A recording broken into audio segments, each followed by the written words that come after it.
ہمیں اللہ نے محمد مصطفیٰ صلی اللہ تبارک و تعالی علیہ وسلم کی شکل میں ایک عظیم رہنما، عظیم رہبر جو انگلی پکڑ کے چلائیں اور اللہ سے ملا تھا۔ ایک بدو آیا، کہنے لگا محمد، آپ نے کہا جی، کوئی کتنی ہی بدتمیزی سے آپ کو بلاتا تھا، آپ کے ماتھے پہ بل نہیں آتا تھا، جی۔ کہنے لگا تیری 3 باتیں بڑی عجیب ہیں۔ آپ نے کہا کیا؟ کہ تو کہتا ہے ہم اپنا دین چھوڑ کے تیرا دین قبول کریں گے، کیوں؟ اور تو کہتا ہے یہ تیرے ساتھی روم اور فارس، پرشین امپائر، رومن امپائر فتح کر لیں گے، انہوں کو تو روٹی کوئی نہیں، کپڑے کوئی نہیں، اور تو کہتا ہے مر کے مٹی ہو جائیں گے پھر زندہ ہوں گے، کوئی ہمارا باپ دادا آیا؟ کوئی آیا آج تک ان میں سے؟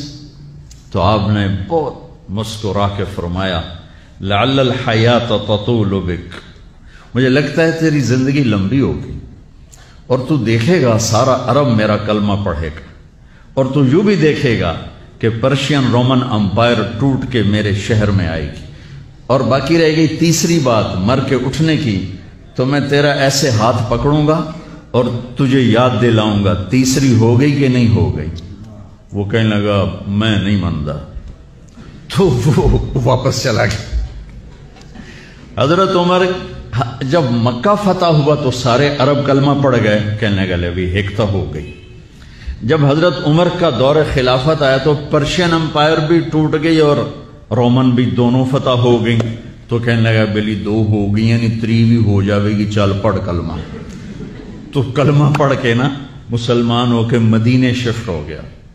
عمر رضی اللہ تعالیٰ نے اس کو بہت پروٹوکول دیتے تھے، جب وہ آتا اس کے لیے کھڑے ہو جاتے تھے، مسجد میں کبھی آمنا سامنا ہو جاتا تھا تو لوگ حیران ہوتے تھے بھی اے ماڑا جا بندہ ہے تو اس کے لیے اتنا پروٹوکول کیوں ہے؟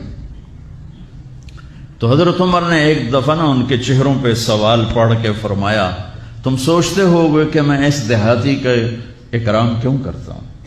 کہ میں اس محفل میں تھا جس میں یہ آیا تھا اور اس نے یہ بات کی تھی، تو اس وقت میرے نبی نے اسے فرمایا تھا کہ قیامت کے دن تیرا ہاتھ پکڑ کے تجھے یاد دلاؤں گا کہ تیسری بات ہوئی کہ نہیں ہوئی، اور قیامت کے دن جس کا ہاتھ میرے نبی نے پکڑا جنت میں پہنچانے سے پہلے نہیں چھوڑیں گے۔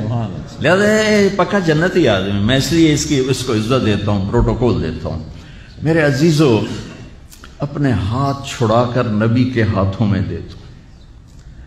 پنجابی ثقافت سے اوپر اٹھ جاؤ، پشتو ثقافت سے اوپر اٹھ جاؤ، سندھی، بلوچی، مکرانی، بلتستانی، ان ثقافتوں سے، سرائی کی ثقافتوں سے اوپر اٹھ جاؤ اور ڈھونڈو، تلاش کرو کہ مجھے محمدی بننا ہے۔ لقد کان لکم فی رسول اللہ اسوۃ حسنہ، مجھے محمدی بننا ہے، مجھے مرنے سے پہلے اپنا روپ بدلنا ہے، مجھے اپنے آپ کو سیرت مصطفیٰ صلی اللہ علیہ وسلم میں ڈھالنا